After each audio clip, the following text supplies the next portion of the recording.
আমেরিকার সাথে হাত মেলালেই ঘনিয়ে আসবে চরম ধ্বংসের বার্তা। ইরানের ওপর মার্কিন অর্থনৈতিক যুদ্ধে যেসব দেশ যোগ দেবে তাদের ভূমিকম্পের ন্যায় ভয়াবহ প্রতিশোধের হুমকি দিল তেহরান। উপসাগরীয় অঞ্চল থেকে বন্ধ হয়ে যাবে এক ফোঁটা তেল রপ্তানিও। ইরানের সর্বোচ্চ নিরাপত্তা কাউন্সিলের সচিব মহসিন রেজাই জানিয়েছেন, তেহরানের অবস্থান পরিষ্কার। প্রথম ধাপে মধ্যস্থতার কথা বলা হবে, দ্বিতীয় ধাপে মার্কিন অনুসারীদের স্বার্থে সরাসরি সামরিক হামলা চালানো হবে, আর তৃতীয় ধাপে বিশ্ব তেল সরবরাহ স্থায়ীভাবে অবরুদ্ধ করা হবে। যুক্তরাষ্ট্র ভেবেছিল ইরানকে ভেনেজুয়েলার মতো দেউলিয়া করে দেবে, কিন্তু ইরানের প্রেসিডেন্ট পেজেশকিয়ান সাফ জানিয়ে দিয়েছেন, তেহরান এখন আগের চাইতে অনেক বেশি শক্তিশালী।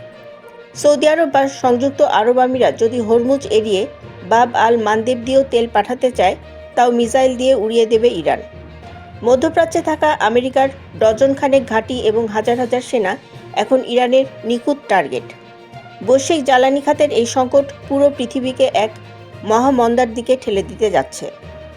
ইরানের এই অভূতপূর্ব হুমকি এবং বিশ্ব রাজনীতির রুদ্ধশ্বাস এই খেলার মূল রিপোর্টটি দেখতে নিচের লিঙ্কে ক্লিক করে পূর্ণাঙ্গ ভিডিওটি দেখে নিন এবং আমাদের বিডি হট নিউজ পরিবারের সাথেই থাকুন।